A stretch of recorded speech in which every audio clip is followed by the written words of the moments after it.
आज हम अध्ययन करेंगे इलेक्ट्रॉनिक्स फिजिक्स का जो अपना टॉपिक चल रहा था पूर्ण तरंग विस्तारी, उसके लिए नंबर 3 टॉपिक है अपना ऊर्मिका गुणांक। ऊर्मिका गुणांक का नाम कैसे याद किया जाए? ऊर्मिका गुणांक जो हमने निर्दिष्ट प्रत्यावर्ती शक्ति और निर्गत प्रत्यावर्ती शक्ति निकाली थी, उन दोनों का जो अनुपात होता है वो कहलाता है ऊर्मिका गुणांक, जिसे हम R से व्यक्त करते हैं। यानी कि R बराबर जब हमें कि R बराबर जो प्रभावी धारा का मान होता है और दृष्ट धारा का प्रभावी मान होता है, धारा के मान को हम IC और IDC से व्यक्त करते हैं। IAC प्रत्यावर्ती धारा के लिए प्रभावी मान होता है, जबकि IDC डायरेक्ट करंट दृष्ट धारा के लिए प्रभावी मान होता है। तो हम जानते हैं IAC अपॉन IDC बराबर, जब इसको मान रख के कन्वर्ट करते हैं तो I² RMS अपॉन IDC का स्क्वायर माइनस 1 का अंडर।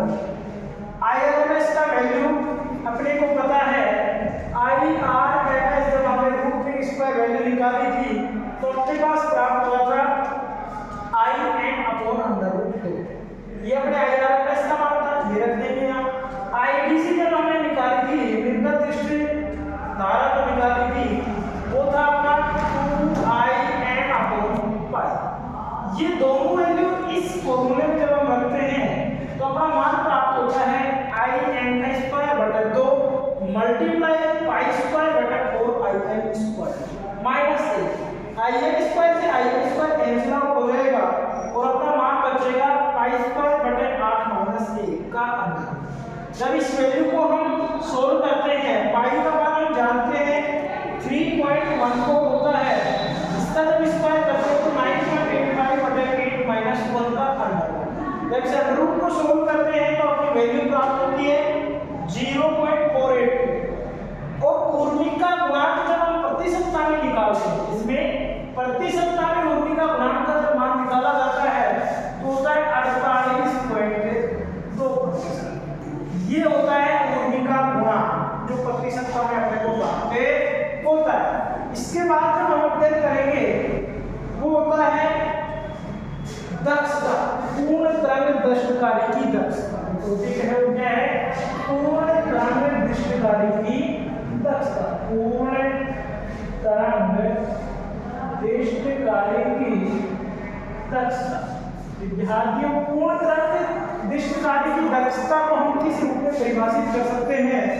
दक्षता जो होती है वो निर्गत दृष्ट शक्ति और निर्दिष्ट प्रत्यावर्ती शक्ति का अनुपात होती है। यानी कि इसे नीटा से व्यक्त किया जाता है और नीटा बराबर होता है निर्गत दृष्ट शक्ति बटे निर्दिष्ट प्रत्यावर्ती शक्ति। अब इसे भी यदि अपने को प्रतिशत में प्राप्त करना है तो नीटा प्रतिशत बराबर निर्गत दृष्ट शक्ति बटे निर्दिष्ट प्रत्यावर्ती शक्ति मल्टीप्लाई करते हैं। विद्यार्थियों, निर्गत दृष्ट शक्ति को हमने PDC से व्यक्त किया था और निर्दिष्ट प्रत्यावर्ती शक्ति को हमने PAC से व्यक्त किया है। PDC और PAC का मान हम निकालते हैं।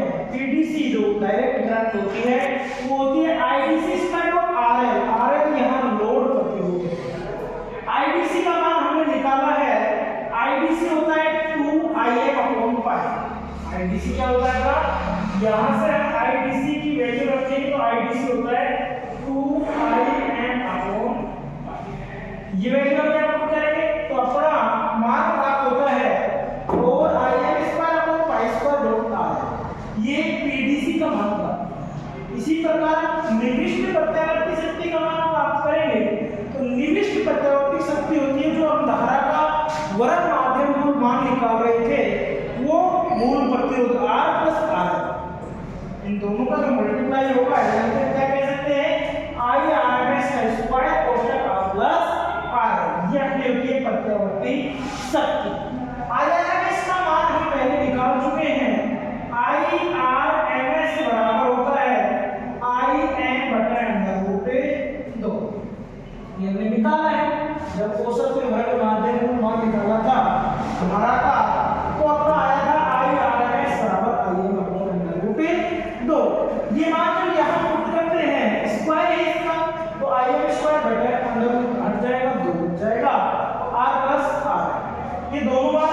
आ गए, पीडीसी का क्या है और पीएसी का हो जाएगा। ये दोनों बात इस समीकरण में रखेंगे, पीडीसी अपॉन पीएसी तो होता है 4im square dot rl upon y square multiply 2 upon im square r plus r। विद्यार्थियों im स्क्वायर से im स्क्वायर कैंसिल आउट हो जाता है। अब अपने पास बचता है 4 दूनी 8 rl upon y square r plus r। इसको हम सोल्व करते हैं, नीचे से जब rl कॉमन लेते हैं तो यहाँ बचता है 1 प्लस r अपॉन r और rl से rl कैंसिल आउट हो जाता है। अब अपना नीटा बराबर जो बचता है, नीटा बराबर 8 बटे पाई स्क्वायर कोष्टक 1 प्लस r अपॉन rl बचता है। पाई स्क्वायर की वैल्यू यहाँ हम पुट करते हैं तो पाई स्क्वायर की वैल्यू होती है 9.85, यानी कि जब 3.14 मल्टीप्लाई 3.14 करेंगे तो 9.85 वैल्यू अपने को प्राप्त होती है। तो उसका जब 8 में भाग देते हैं तो अपना मान प्राप्त होता है। ये प्रतिशतता के लिए है, बलक प्रतिशतता की हम बात करेंगे 0.812 बटा 1 प्लस r अपॉन r। तो जब नीटा प्रतिशतता की बात करते हैं तो नीटा प्रतिशतता बराबर प्राप्त होगा 81.2 बटे 1 प्लस r अपॉन r। अर्थात हम कह सकते हैं कि पूर्ण तरंग दिशकारी की दक्षता 81.2% होती है।